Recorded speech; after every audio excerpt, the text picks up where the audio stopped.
Setelah menjalanin proses rehabilitasi, nah, dia selesai program dan itu langkah awal dia menjalani pemulihan di luar. Nah, Langkah awal, baru first step ya bahasa first gitu ya. step. Nah, Kalau kita bicara seberapa sering relapse itu bisa terjadi ketika keluar nanti, kita balikin lagi.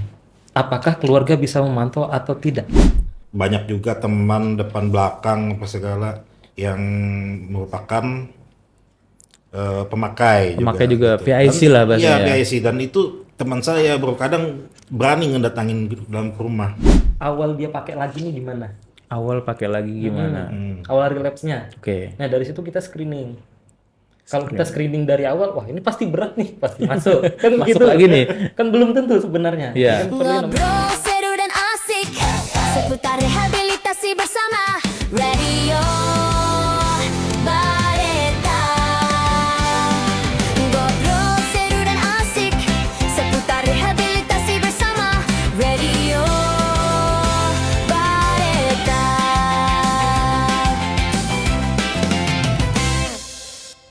Pada edisi musik hari ini kita bersama-sama akan mengenal lebih dalam lagi tentang relapse, kenapa bisa jatuh lagi dan bagaimana cara bangkitnya.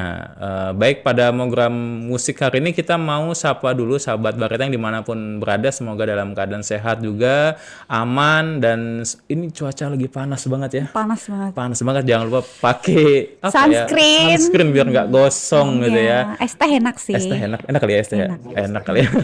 Buat teman-teman di studio gimana nih kabarnya hari ini? Sehat Gimana kah? teman-teman? Sehat ya. Ini mulai pakai jaket deh. Iya. Padahal panas ya Padahal dari panas, pagi. nggak tahu. Pakai Lagi jaket. sakit mungkin semoga Cepat sembuh ya. cepat pulih ya. Oh iya. Mungkin sebelum kita ke topiknya dulu, kita mau baca dulu atau flashback dulu di 1 sampai 2 minggu ke belakang. Belum perkenalan sama narsumnya Nanti nih. dulu kita Oh, flashback dulu. oke. Biar penasaran dulu nih, ya kan? gas. Oke, mungkin bisa diceritain nggak sih 1 minggu 2 minggu depannya ada apa aja? Oke, dia mulai ngeblank. Oke, teman-teman Bareta, kalau lihat akhir-akhir ini kita sering scroll di media sosial, Oh, iya, pasti sering menemukan beberapa konten yang isinya tentang perubahan hidup seseorang, perilaku seseorang. Betul. Ada yang berhasil berhenti merokok, berhasil juga lepas dari kecanduannya, mulai hidup pola hidup Hidup sehat, sehat. terus bahkan ada yang berani menceritakan masa lalunya sebagai penyalahguna narkoba. Itu hebat banget tuh, sampai berani saya ini pecandu nih. Tapi emang dilihat-lihat ya di trennya di media sosial termasuk YouTube itu udah mulai banyak orang tuh nge-up dirinya. Kalau kejatuhan itu bukan sebagai halangan, tapi sebagai motivasi. Betul. Kalau teman-teman merhatiin deh, kalau lihat dulu scrollnya apaan dulu gitu kan ya. Media sosial apa dulu. Jadi konten-konten seperti biasa langsung ramai di kolom komentar. Iya, banyak yang ngasih dukungan juga Dan setelah dia ada juga speak up gitu hate ya. juga, ada juga ngebenci juga. Jadi Oh, ada iya. positif dan negatif. Memang harus Pro kontra nih pro ada kontra pasti tuh harus ya. ada dimanapun. Jadi dari kita tuh emang harus apa ya, siap untuk dengan hal seperti itu. Nah, dan itu juga fenomena ini menunjuk bahwa masyarakat sebenarnya mulai peduli dengan proses pemulihan maupun pemulihan adiksi atau pemulihan terkait apa ya, ketergantungan dengan nikotin, alkohol. Iya, Tentunya betul. pasti fokus kita kan narkoba pasti kan ya, dan jenis-jenis lainnya. Namun di sisi lain masih banyak juga yang belum memahami bahwa proses untuk lepas dari adiksi tidak selalu berjalan lurus, tidak selalu berbanding lurus dengan apa yang Betul. diharapkan Pasti gitu. ada tantangannya, Pasti ada tantangannya, godaannya. itu Banyak ada banget terus pasti. pokoknya. Bahkan ada kemungkinan seseorang kembali terjatuh sebelum akhirnya benar-benar mampu berdiri di kaki sendiri dan lebih kuat lagi. Nah, pertanyaannya nih, Gimana nih? Gimana? Ketika seseorang kembali menggunakan tapi jangan ke dia dulu. Kemana pertanyaannya? Kemana nih?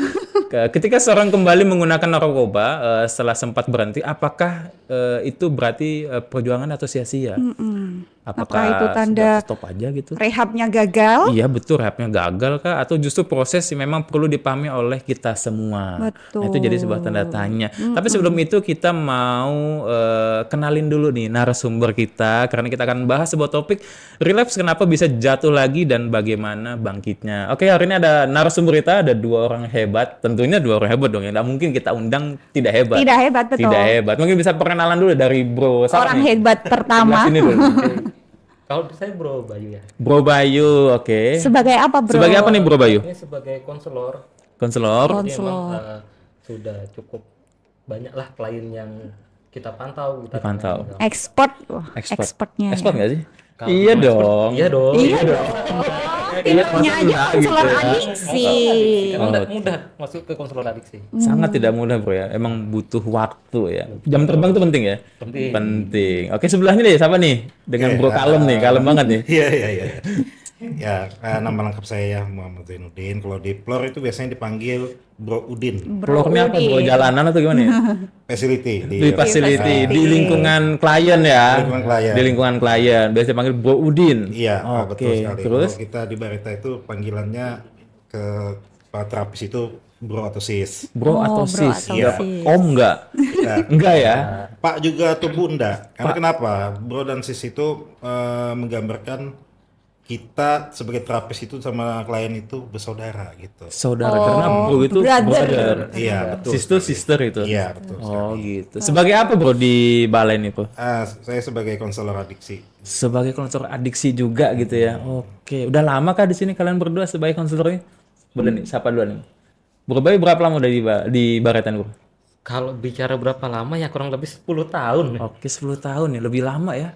Sebelahnya 1 dekade dong hitungannya. Anaknya sudah SD kalau gitu. Sudah SD. Dan Bro Udin berapa lama sudah nih? Mulai tahun 2018, jadi hampir 9 tahun lah. Hampir 9 tahun ya, cukup expert banyak. banget sih ini Kalau kayaknya. Cecilia berapa lama udah di balai? 4 tahun baru sih. Baru ya, tapi udah mulai Junior mengenal ya lah. dunia adiksi ya. Oh, iya. Karena fokusnya di rehab juga kan, Betul. ngurusin obat ya. Obat. Obat narkotika juga kan? Iya. Iya betul. Dan jenis-jenis obat lainnya. Jadi sebelum ini bro, kita kan tadi mau bahas tentang relapse nih bro ya. Sebelum kita membahas lebih jauh nih bro, bisa sedikit cerita tentang bro, sebagaimana sebagai konselor adiksi, seperti apa gambaran perjalanan pemulihan yang bisa dialami oleh penyintas adiksi. Terus apakah proses pemulihan memang selalu berjalan mulus atau justru penuh dengan tantangan naik turunnya nih bro? Mungkin ada yang bisa menjelaskan sedikit nih tentang hal ini bro. Oke. Oke. Gimana? Biar saya pertama saya mau ngejelasin dulu.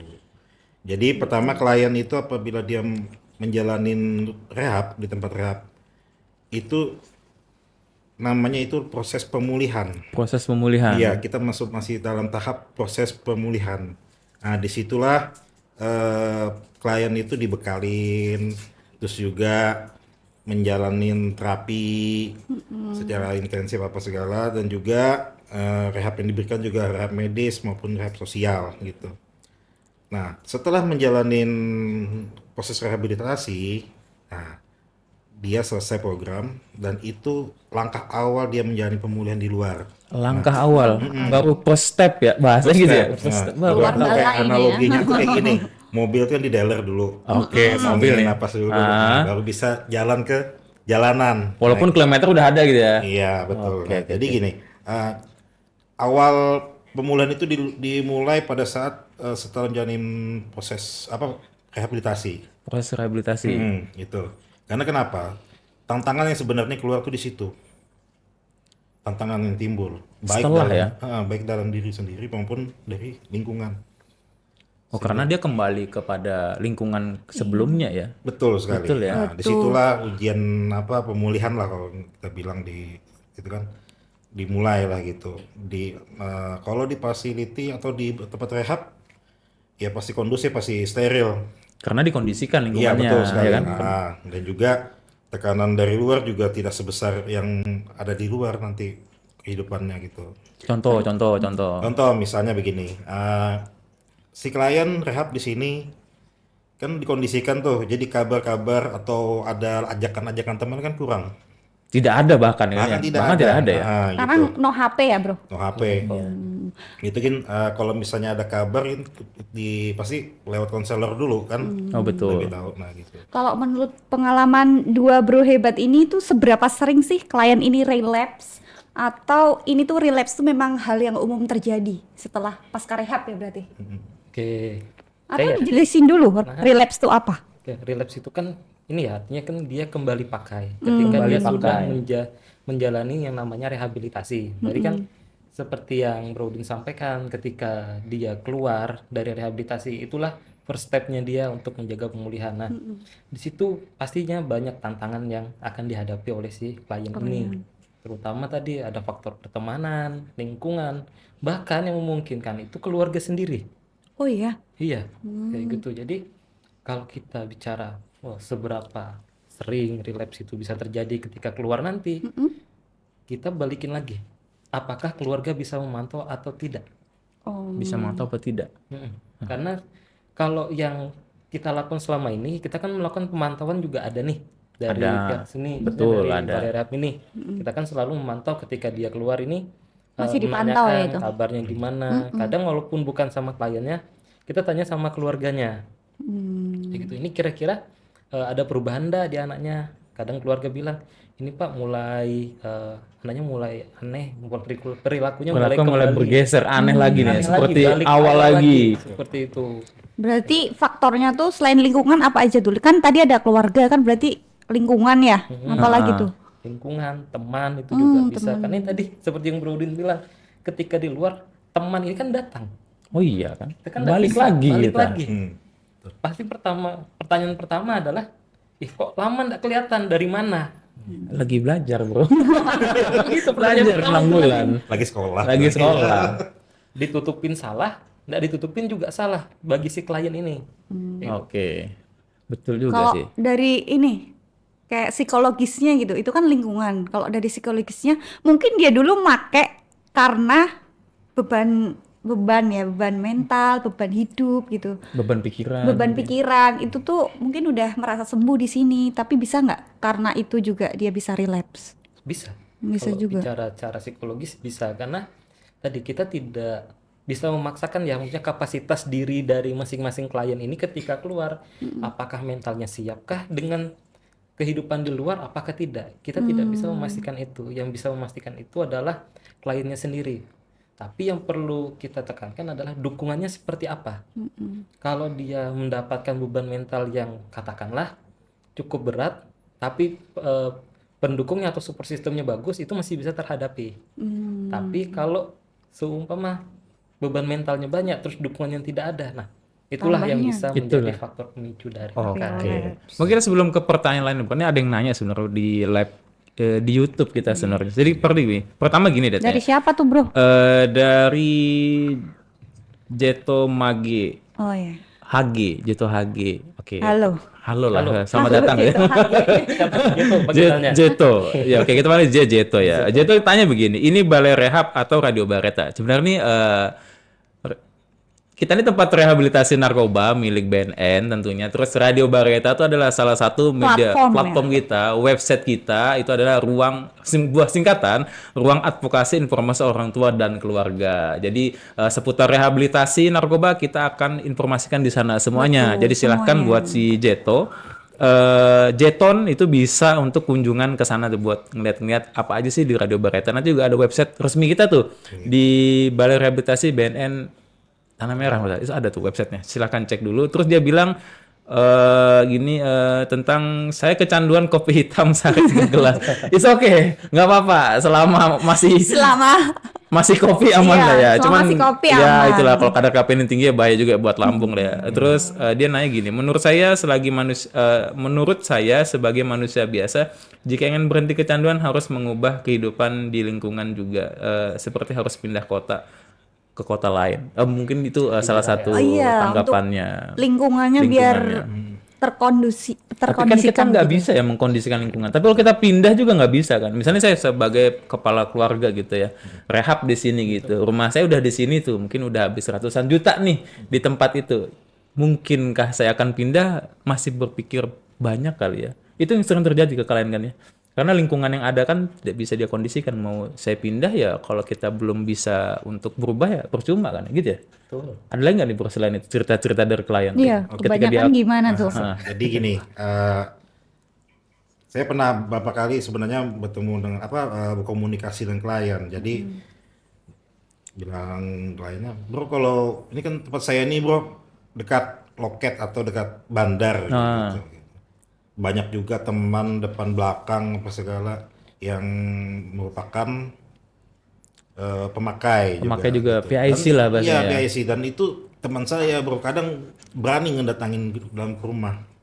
Nah, saya bilang, apa yang kamu bisa lakukan? Apakah kamu bisa mengubah lingkungan? Tidak bisa. Iya betul, tidak bisa. Iya kan? Apa wewenangnya kan begitu. Kecuali kau sama pejabat. Yang Baru punya bisa. wewenang, Iya, kan, gitu. diubahlah kondisi lingkungannya, Nah, ditangkap betul. segala macam, dibersihin Orang ya. have gitu ya. Iya, nggak bisa mah kalau orang biasa. Jadi Lalu? yang bisa kamu lakukan apa gitu? Ya dalam ya pribadimu sendiri. Komitmen diri sendiri. Berarti di sini Bagaimana caranya dikuatkan. coping skill atau keterampilan kamu dalam menolak itu, dalam menjaga komitmen pemulihan kamu. Kalau Itu. oh gitu ya. Itu sih itu. Nah, Kalau yang sering relapse nih ada tanda-tandanya nggak sih? Kayak sinyal-sinyal biar keluarga tahu, oh kayaknya mau pakai lagi nih. Gitu. Saya tidurnya kurang, ke apa gitu. Iya. Ada tuh. Banyak kalau tanda ya, kita bicara tanda. Apa tuh bro? Mungkin Yang nyata, maksudnya Yang paling tanda nyata, yang sering terjadi itu pola tidur. oh, pola tidur. Tadi saya sebut tadi. Salah satunya pola Kurang tidur. tidur. Salah satunya pola tidur. Gimana Bukan tuh? kurang tidur, tapi pola tidurnya berubah. Gimana tuh? Yang di sini kan kita anggaplah kalau masuk rehabilitasi, katakanlah kondisi masih terstruktur nih, bangunnya jam berapa, tidur jam berapa. Tapi kalau sudah di luar, nah di situ kadang pola tidur tuh ada perubahan atau kembali ke pola awal. Yang pagi jadi malam, yang malam jadi pagi. Seperti itu. Oh, bukan karena dia kurang tidur jam 11 jam 12 gitu. Nah, Kebanyakan lari gitu misalnya kan jogging gitu kan ya. Jogging terus tiba-tiba kurang tidur, itu bukan gitu ya? ya, itu Bukan ya? tidak lah ya. Tidak ya, itu kurang istirahat Kurang tuh ya. istirahat namanya. Tapi kalau perubahan perilaku salah satunya adalah pola tidur yang berubah tadi. Selain itu apa lagi progres tuh? Kayak sebenarnya banyak hal ya, maksudnya banyak hal dalam artian yang merupakan tanda-tanda kalau kita bilang tuh warning sign of relapse lah. Gitu. Yang secara umum lah bro kan, Ya, yang secara umum dah. tanda-tanda kekambuhan. kalau Nah, kita oke, bilang. tanda-tanda kekambuhan. Sebenarnya dari pola perilakunya, mengendalikan emosinya bagaimana. Emosian gitu. ya? Gitu, betul. Terus juga perilakunya dalam seharian. gitu, Sehari-hari. gimana. Terus juga mentalnya, pola pikirnya dalam artian pola pikirnya terhadap adiksi itu gimana. Kadang ada juga yang memberikan gini statement, bro kalau saya nggak pakai sabu, pasti saya saya bakal kambuh lagi.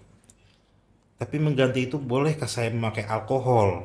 Nah, Oh, substitusi, iya, pengganti. itu, betul. Nah, itu ada ditemukan. Tadi juga yang mengganti dengan zat lain kayak Inex apa gitu. Tapi itu Tapi itu kan termasuk relapse golongan juga. narkoba juga Atau bro, bukan? kalau obat-obatan. Kalau misalnya dia belum menggunakan secara fisik, itu mentalnya yang bermasalah, kambuh. mentalnya. Nah, jadi relapse itu atau kambuh itu sebenarnya ada 3. Oh, ada 3. Iya. Yang pertama, Pertama tuh emosional. Emosional. Ya, emosional, Data emosinya, mental. sama fisik. oh, emosional, mental dan fisik. Emosional sudah ada keinginan gitu ya. Ya, pertama tuh mental dulu kan, maksudnya mental dulu. Mulai drop nih gitu ya. Ya, maksudnya ada sedikit bayangan mau pakai lagi. Oh, keinginan. Kalau sudah emosional itu lebih sudah merencanakan. Tapi nggak ada action, maksudnya datang ke tempat paket bandar belum ada situ. Belum Nah, ada. mm-mm. Masih ada membentengi diri dia. Betul, masih ragu-ragu lah, masih apa namanya itu ada gejolak lah dalam hatinya gitu. Nah, terakhir baru menggunakan zat itu. Dan itu tahapannya nggak sebentar ya. Ya, sebentar. Misalnya hari ini langsung tiba-tiba pakai, itu jarang terjadi. Tapi Jarang ada proses-proses. Ada Berarti proses. pentingnya dukungan keluarga dong sebenarnya dong ya. Betul. Betul ya. Dan besok. Support system. Dan besok kebetulan teman-teman kita ada kegiatan namanya FSJ bro ya, Iya, Family Support Group di Bareta yang biasa dilakukan itu bukan biasa, terjadwal dilaksanakan setiap 1 bulan sekali, betul? Betul. Dan temanya besok apa nih bro? Spill dikit lah.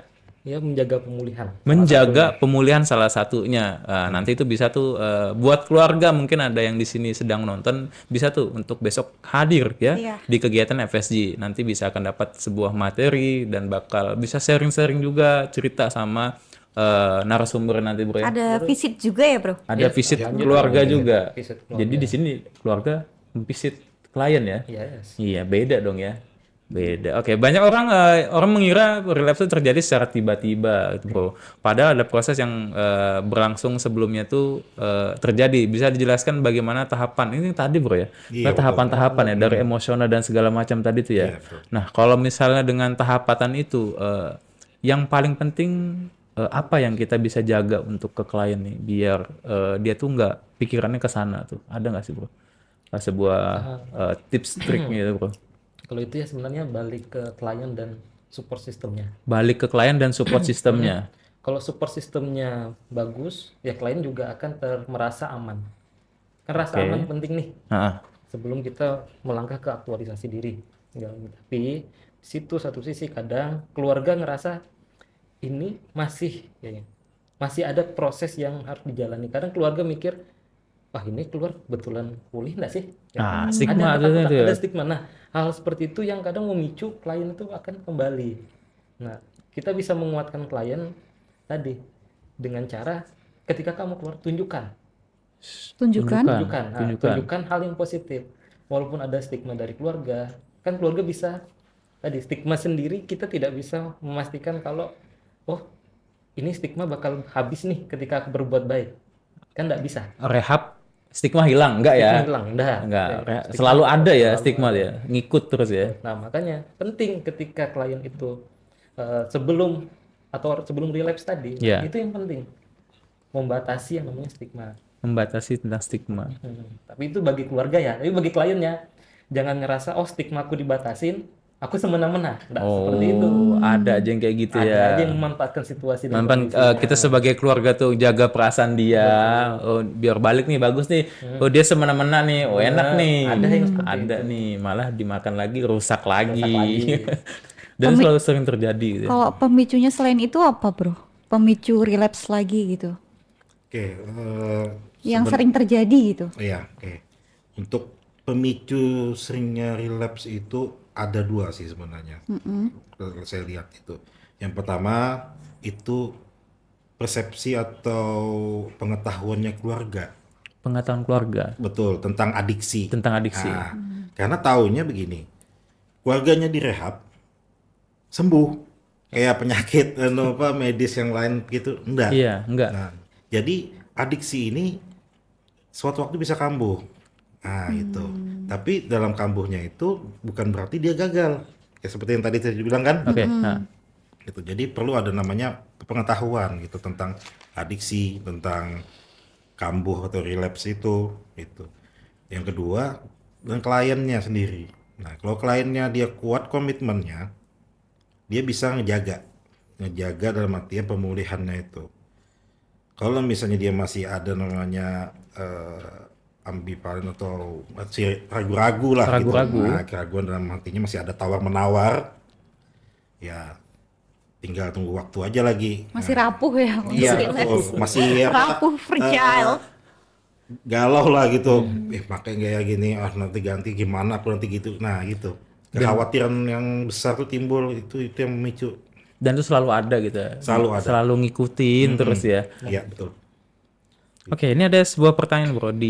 Kita balik ke YouTube dulu ya, bro ya, Oke, Sis ya. siap. Dari Piki tulisannya itu, Pikria. Halo Kak, apakah dia menanya gini, apakah relapse berarti bahwa pengobatan atau usaha pemulihan sebelumnya telah gagal? Apakah rehabilitasi dapat membuat seseorang menjadi pulih dan tidak kembali menggunakan narkoba? Nah, gimana cara nyikapnya itu, bro? Nah, kalau kita bicara rehabilitasi itu bisa membuat klien pulih, iya. Tapi Pulih dia, pulih iya, Pulih tapi iya. bisa kambuh, bukan sembuh. bukan sembuh. Tidak Kalau sembuh kan menjamin ya. kita tidak menjamin rehabilitasi itu bisa 100% clean.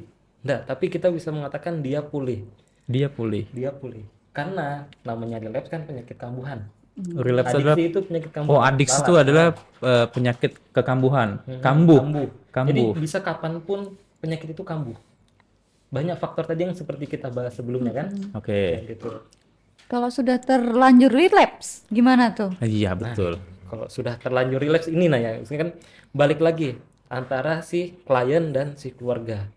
Kalau dia memang dirasa perlu lagi untuk menjalani rehab, silahkan. Ya, gitu. Tapi kalau memang keluarga ngerasa, oh ini kami masih bisa menangani nih. Nah gitu berarti kan ada balik di keluarga. Kita silahkan juga. Cuman kalau saran ya, maksudnya ketika klien ini katakanlah sudah relapse, nah sebaiknya konsultasikan dulu ke BNN. Oh, Betul. Berdiskusi lah. Ini kira-kira penanganannya seperti apa? Kayak gitu, jangan. Karena seorang yang sebagai pecandu ya, terus dia relapse itu bukan kadang sih, kenyataannya pasti ada aja yang relapse bro ya. Dan memang kadang keluarga biasa itu udah males tuh. Tapi padahal ada cara lagi tuh kan sebenarnya. Bisa menghubungi tadi tuh ke pihak BNN. Rehabilitasi juga bukan hanya ada di BNN, di swasta juga ada. Karena banyak juga metode yang bisa diterapkan. Kenapa kita di BNN ya? Karena memang di rehab itu difasilitasi oleh negara hitungannya. Gratis. Tidak gratis-gratis juga, itu difasilitasi dan memang harus ada persyaratan-persyaratannya dan itu memang difasilitasi dan bisa rehab di kita Berarti hitungannya. nggak apa-apa juga kan untuk rehab Rehab lagi kembali. gitu. Ada nggak It's okay, sebenarnya kan? klien tuh rehab sampai 2 kali di tempat yang sama, bro? Ada ya. Dan selalu diterima. Dan kalau 2 kali insya Allah diterima. Selalu terima. Tapi rujukannya apakah harus langsung rehab rawat inap dulu atau rawat jalan dulu nih? Nah kalau ini ya tadi kita lihat lagi, kita screening awal lagi. Oke, balik lagi screening lagi awal ke lagi. awal, screening Karena awal. mulai di titik 0 lagi nih. Titik nol. Kita tidak menarik garis ke belakang terlalu jauh ya, tapi awal dia pakai lagi nih gimana? Awal pakai lagi gimana? Awal relapse-nya. Oke. Nah dari situ kita screening. Kalau kita screening dari awal, wah ini pasti berat nih, pasti masuk. Kan Masuk begitu. lagi nih. Kan belum tentu sebenarnya. Iya. Ini kan perlu yang namanya screening yang betul-betul. Kan kita lihat, oh dia katakanlah dia second act nih mau masuk lagi. Oke. Nah faktornya apa pemicunya? Apakah memang perlu dirawat inap kan atau dirawat jalan? Nah, Oh, tidak semua harus dirawat inap kan ya? betul.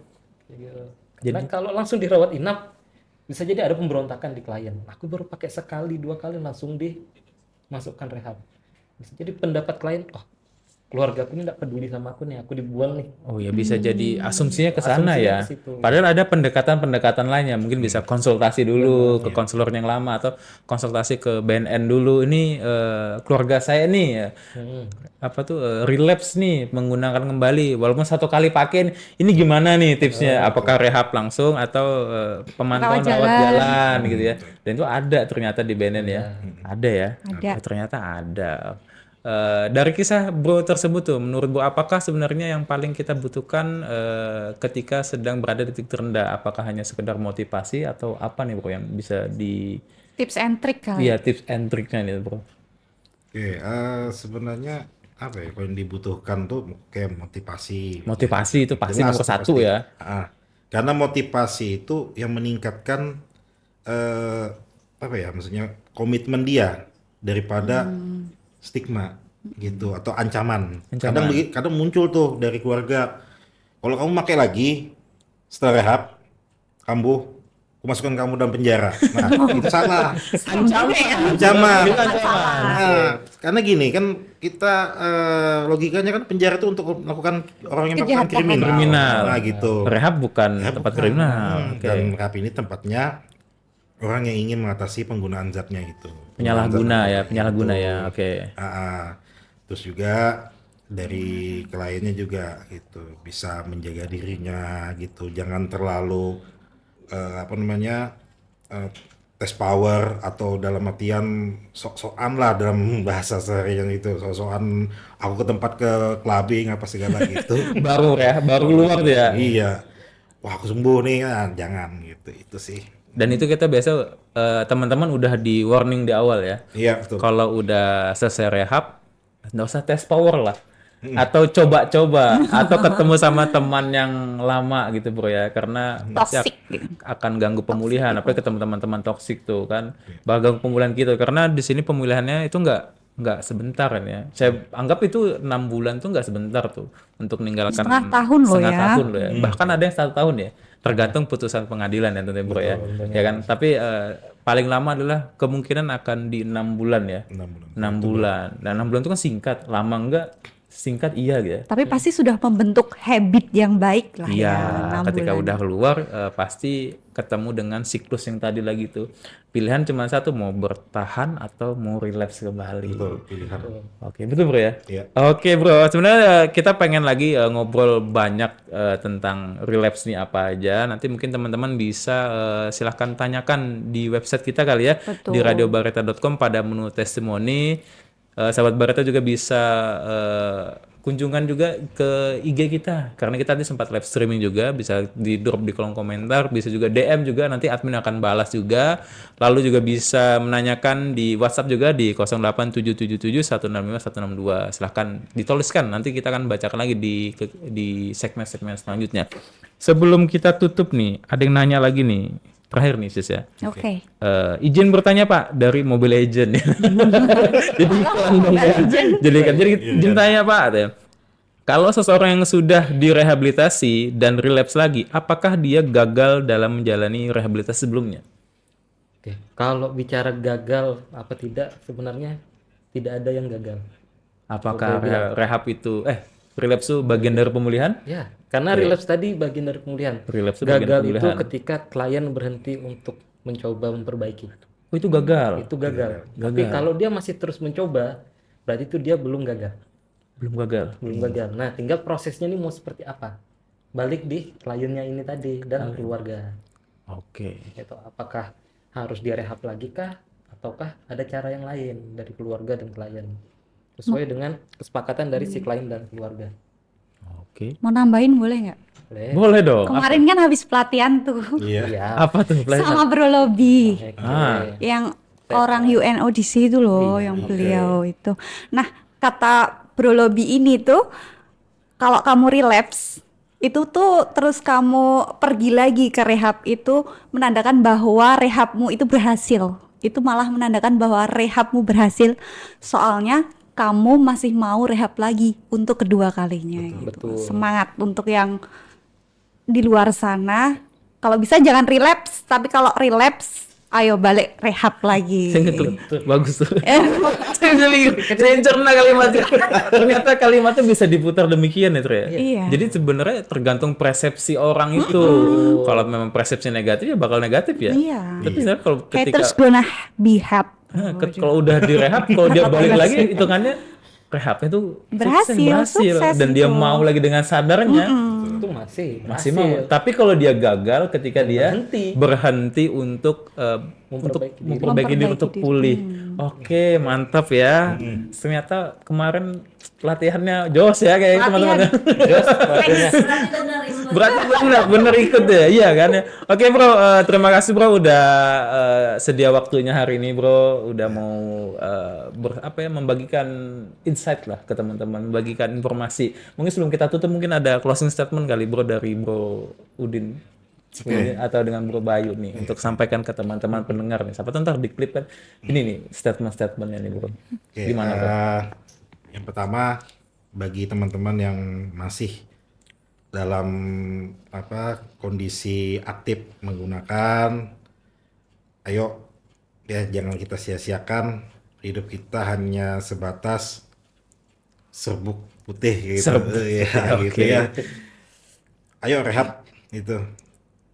Itulah yang bisa memanusiakan manusia. Nah, gitu. Dan bagi teman-teman yang masih dalam proses pemulihan dan merasa gagal atau kambuh, ayo cepat cari bantuan. Nah, bantuannya mulai BNN, bisa ngubungin ya kan, atau ke swasta terserah lah yang ibarat itu yang dapat membantu gitu. Membantu. Intinya kambuh itu proses ya, bukan sebuah kejatuhan. Jadi apabila kambuh kembali. Iya. Ayo. Oke, mantap, cakep tuh ya. Cakep. Ajakan. Ayo Bro Bayu nih, ada nggak nih Bro? Oke, Sedang mencerna dia ya. udah mencerna dulu. Pressure nih. Kurang lebih. Kurang lebih. Kalau saya sih bilang, kambuh itu kan bagian dari proses pemulihan. Jangan pernah berhenti untuk mencoba pulih. Karena kalau sudah berhenti, tandanya teman-teman gagal. Oke. berhenti gagal ya. Kalau Jangan mau berhenti. lanjut, mencoba. masih mencoba, masih bisa. Oke, Bro Bayu, Boleh tambahan? boleh dong. Ada lagi tadi. Saya lagi ingat dari Sampai sejam nanti kayaknya nggak apa-apa deh. Oke, apa tuh? Apa tuh? recovery is long journey. Ya. Langsung. Apa tuh? Pemulihan itu adalah petualangan yang panjang. Panjang. Jadi Mantap. Tepuk tangan dulu. Dan Big buktinya applause. kita udah melihat berapa tahun paling lama yang kita tahu tuh yang rehab itu 15 kayaknya 15 tahun. kemarin. 15 tahun di usia berapa dia terakhir tuh? 40 ya? 40 kayaknya. 40-an ya. 15 tahun di 4 berarti umur 30-an dia menjaga pemulihannya. betul. Mantap. Keren mantap, sih. guys. Oke, Bro Bayu dan Bro Udin ya, Bro Jainuddin, terima kasih udah datang hari ini. Sahabat Berita, itu adalah obrolan seru hari ini tentang pembelajaran jatuh bukan berarti perjalanan selesai. Jadi yang menentukan masa depan bukanlah berapa sering kita terjatuh, tetapi seberapa berani kita memilih untuk bangkit kembali. Pemulihan bukan tentang menjadi sempurna, melainkan tentang terus melangkah satu demi satu di suatu hari. Untuk sahabat Bareta yang ingin mengakses layanan kami, silahkan berkunjung di radiobareta.com. Sahabat Bareta juga dapat menemukan kami di platform media sosial di @infobnn_rehab Tanah Merah. Sahabat Bareta dapat memberikan komentar melalui kritik saran di website kami di radiobareta.com pada menu testimoni. Dari studio utama Bareta, saya Dedi dan bersama Sister Elia dan Bro Bayu dan Bro Udin. Mohon maaf jika ada kata yang salah dan pengucapan salah. Sampai jumpa di obrolan seru lainnya. Radio Bareta, ruang advokasi dan informasi orang tua dan keluarga sehat, keluarga bahagia. Bros